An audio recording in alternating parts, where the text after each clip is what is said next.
com a paz do Senhor. Amém. Vamos ler aqui. Meu nome é Pedro, eu sou agente socioeducativo, trabalho no terceiro andar, na diretoria de segurança socioeducativa. Nós vamos ler aqui Evangelho de Lucas, capítulo 9, versículo 46. Eu leria até o 62, porque eu vou falar de todos eles, mas vamos ler só 3 versículos, porque o tempo é escasso. Diz assim, Evangelho de Lucas, capítulo 9. Evangelho de Lucas, capítulo 9, versículo 46, 47 e 48.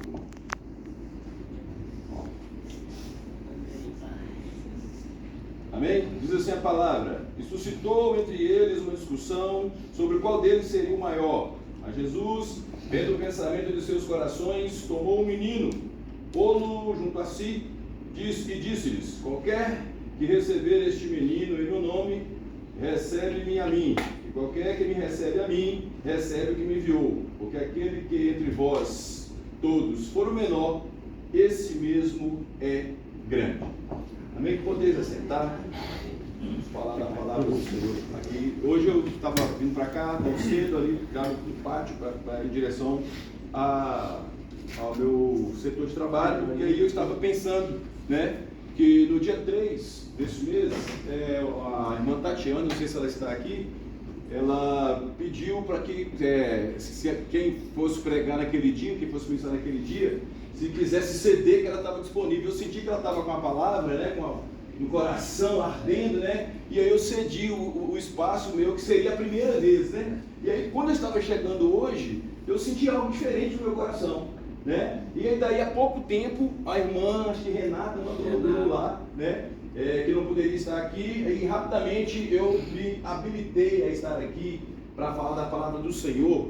E aí, queridos, Jesus, ele estava com a missão ali de pegar os seus discípulos e fazer eles de fato discípulos, né? Que a gente começa a servir ao Senhor, a gente vem para o Evangelho e a gente vem como aquela ovelha cheia de carrapicho, e o nosso mestre ele precisa de tirar esses carrapichos nossos, né?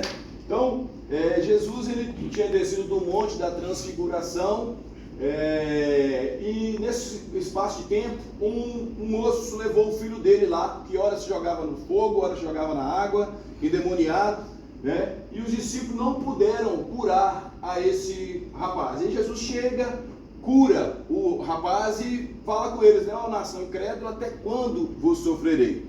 E aí, eu estava aqui meditando, né? O motivo por que os discípulos não conseguiram fazer aquilo, né? Não conseguiram executar a obra que Jesus tão facilmente agora vai conseguir executar.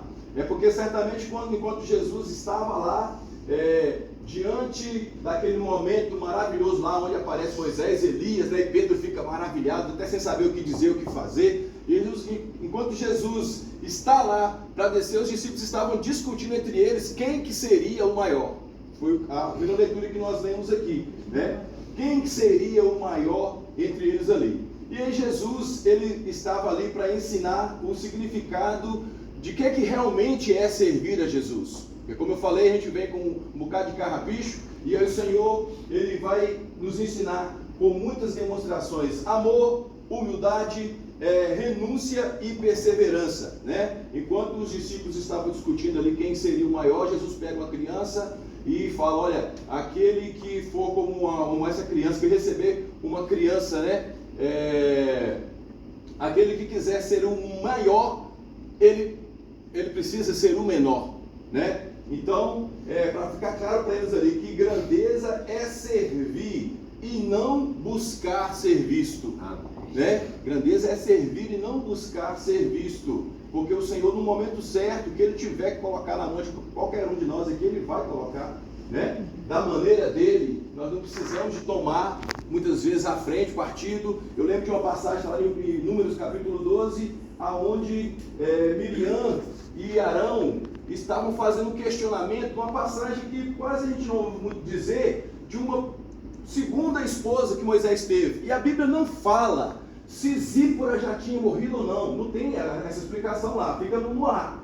Fala que Moisés então se casou com a mulher Cusita. Tem passagem que fala Cusita, tem outra que fala Cuxita, que era a Etiópia da época. né? E quando Moisés ele resolve se casar com essa mulher, a Bíblia fala que Arão e Miriam começaram a falar de Moisés, que ele estava casando com aquela mulher, e também a Bíblia não entra em detalhes. Mas o interessante dessa passagem é a gente ver a atitude de Deus com Miriam e Moisés, dizendo, não fala Deus também através de nós? Tipo assim, o que Moisés pensa que é?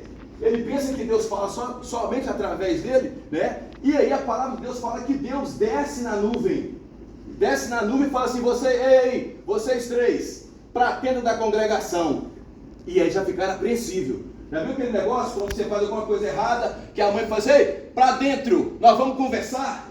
Foi alguma coisa mais ou menos assim. Deus chega para vocês três, para dentro da congregação. E aí chega, Deus vai e fala, né? Que quando tem profeta, eu me mostro a ele em visões, eu me revelo através de sonhos, mas quanto ao meu servo Moisés, eu falo com ele, cara, face a face, né? Por que vocês não temeram de falar a respeito de Moisés? Que era um camarada humilde, que iniciou o ministério, talvez não com essa humildade toda, né? Na verdade, não iniciou o ministério, quando ele sabe que ele é judeu, que ele era hebreu, filho de hebreu, e estava lá no Egito, numa situação na qual ele vai separar uma briga, ele mata um egípcio, né? Mas quando nós vamos ver um pouco mais na frente, a Bíblia está dizendo que não existia na terra homem mais manso do que Moisés. Então quer dizer que Deus fez um trabalhar muito grande na vida dele, né? Então depois que Deus fala isso ali com Moisés e com Arão, Deus sobe, a coluna de nuvem sai e Deus sobe e Miriam fica leprosa.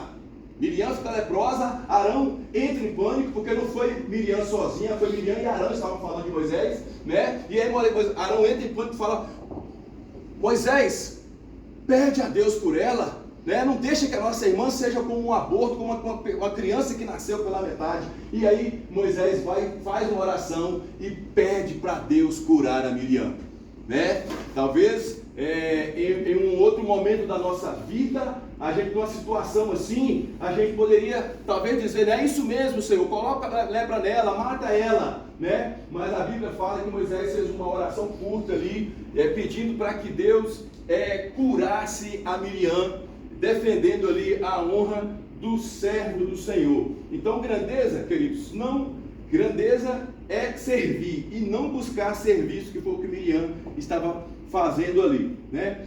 Mas o verdadeiro discípulo, ele não vive em competição.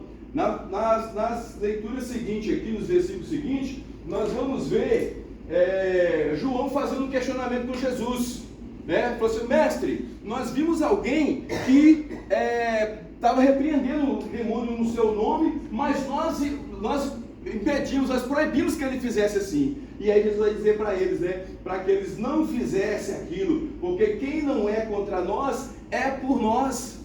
Então, se Cristo é o centro, nesse espaço aqui, interdenominacional, né, tem pessoa aqui da Quadrangular, da Batista, da Assembleia, né, de diversos católico, de diversos segmentos, né? Mas se nós estamos aqui reunidos, nós sabemos que Cristo é o centro.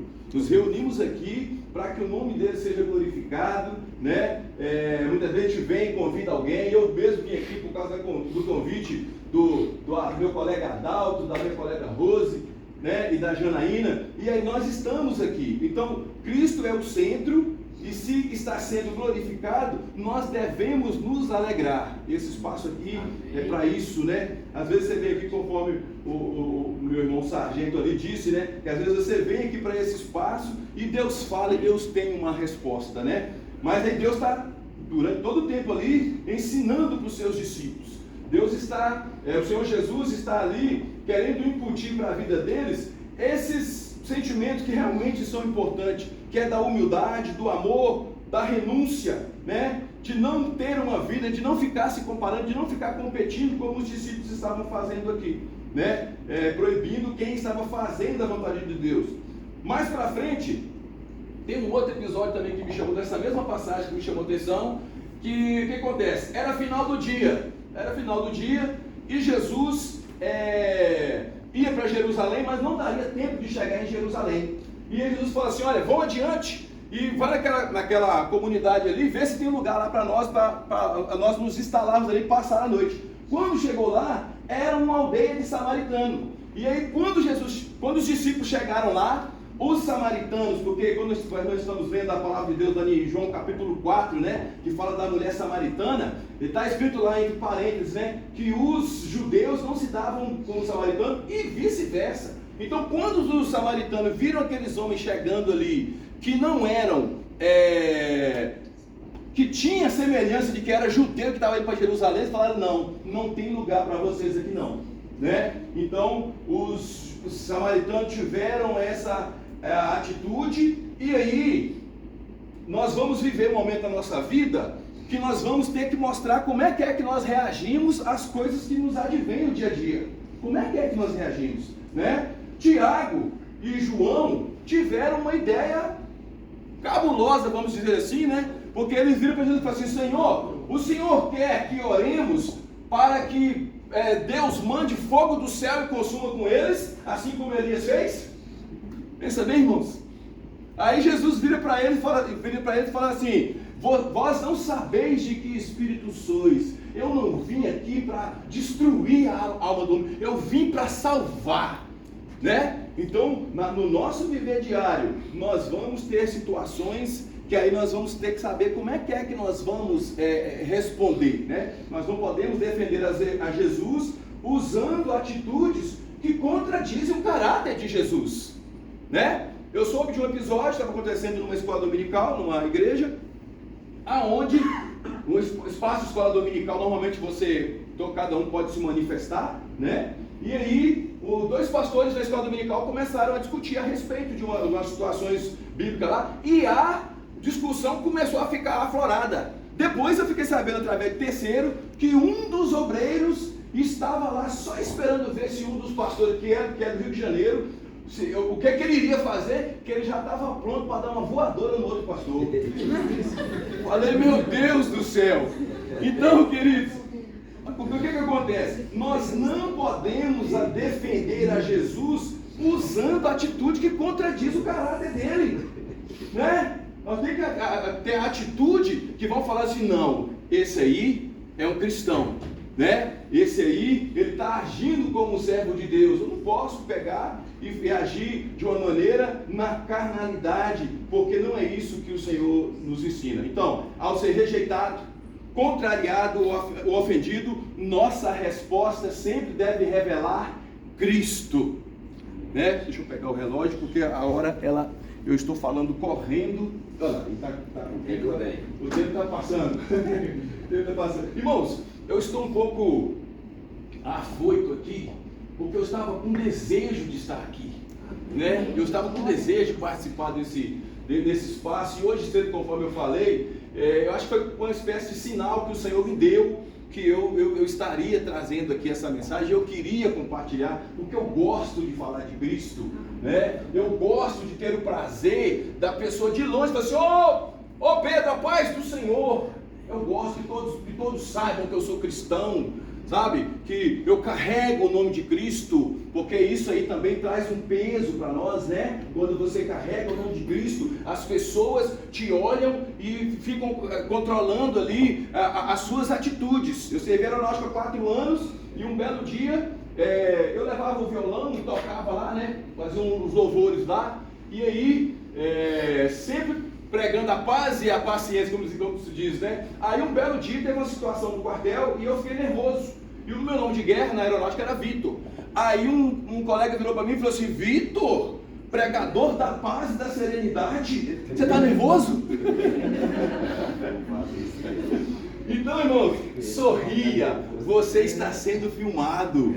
Nós estamos sendo filmados no nosso caráter, na nossa conduta, na nossa maneira de agir, na forma como que nós vamos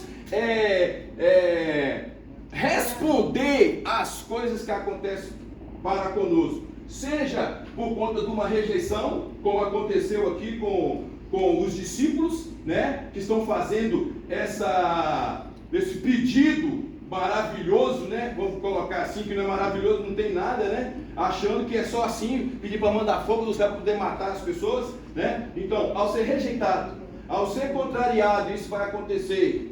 Ao ser ofendido, e isso vai acontecer, não é verdade? Como é que nós devemos responder? A nossa resposta deve revelar Cristo, né? Porque nós vamos passar por situações que nós precisamos mostrar, né? Seja no setor de trabalho, seja dentro de casa mesmo, né? Como um bom marido que cumpre aquilo que preceitua a palavra de Deus, seja no trânsito, aonde você é testado muitas vezes, é aquilo que você vai abrir a boca para falar, como é que você vai responder, né? Então, nas nossas atitudes, nós precisamos revelar Cristo. Amém. Caminhando para o final, nessa mesma passagem ali, até o versículo 62, tem uma outra passagem lá, que Jesus, ele começa, um dos homens vira assim e fala assim: Senhor, te seguirei para onde tu fores. Aí Jesus fala para ele assim: é mesmo? As raposas têm os seus covis e as aves dos céus têm os seus ninhos, mas o Filho do Homem não tem aonde reclinar a cabeça. Você vai me seguir? Aí o outro, Jesus convida ele fala: Senhor, eu vou te seguir, mas deixa-me primeiro ir sepultar o meu pai, né? E aí Jesus fala com ele: deixai os próprios mortos a sepultar aos seus mortos. O outro vira e fala: Senhor, eu vou seguir o Senhor, mas primeiro deixa eu ir despedir da minha família, né? E aí Jesus, ele dá algumas instruções ali, e ele fala que quem coloca a mão no arado e olha para trás não está apto ao reino. Então a gente coloca a mão para trás. Aí eu fui fazer, eu lembrei que eu tinha assistido um vídeo de como que funciona essa questão do arado. Que o arado é o seguinte: você coloca lá no animal, no boi, que ele é muito forte, coloca aquela canga em cima dele, coloca a corda. No passado era assim, né? Não sei se funciona assim, talvez não, já modernizou muito, né? Ainda tem ainda? E aí você segura aquele negócio no chão, o arado, firme ali, e você vai seguindo ali, porque o boi, ele não vai aceitar esse comando e para, ele vai simplesmente seguir. Então quando você está segurando o arado, que está fazendo aquele sulco na terra, está abrindo aquele buraco para você jogar a semente, né? Você não pode olhar para o lado, porque se você fizer esse movimento olhar para trás, olha aqui para onde foi o arado, e o boi ele continua puxando. Então não dá para olhar para trás. E aí Jesus pega essa explicação de coisas do dia a dia para poder dizer a ele que aquele que coloca a mão no arado, ele não pode de maneira nenhuma olhar para trás.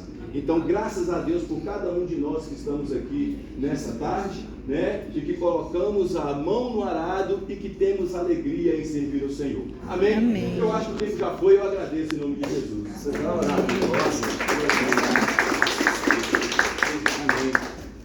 Irmãos, olha como é que Deus é bom. Hoje o Zé Ricardo falou assim comigo: ô Alex, a Renata não vai poder ir não, você está com uma pregação aí para você, porque eu sempre trago uma a mais, porque se alguém faltar, né? Eu falei: não, eu tô, mas quem sabe não tem alguém querendo. Olha aí, bênção de Deus.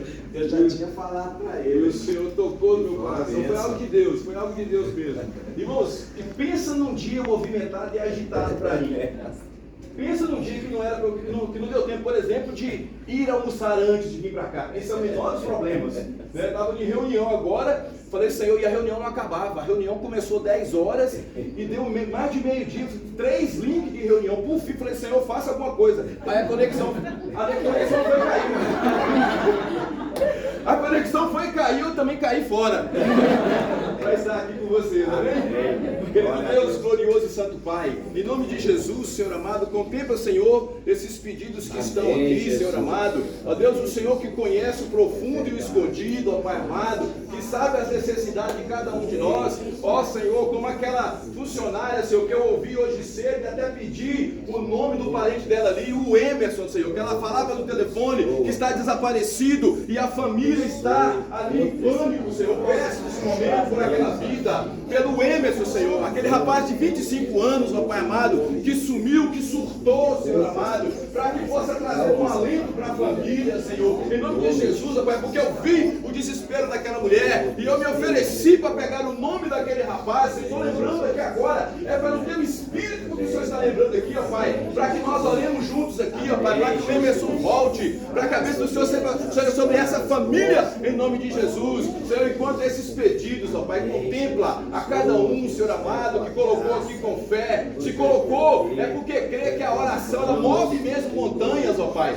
e o Senhor pode fazer algo diferente e maravilhoso, Senhor. Por isso, nós consagramos e apresentamos esses pedidos diante do Senhor, ó Deus querido, sempre no santo nome de Jesus Cristo. Amém. Amém, amém. Irmãos, boa semana, tá? Sexta-feira nós estamos aí de novo. Deus abençoe o seu trabalho. Que não existe ninguém maior no reino dos céus, irmãos. Nós somos todos do mesmo tamanho. Deus abençoe. Amém.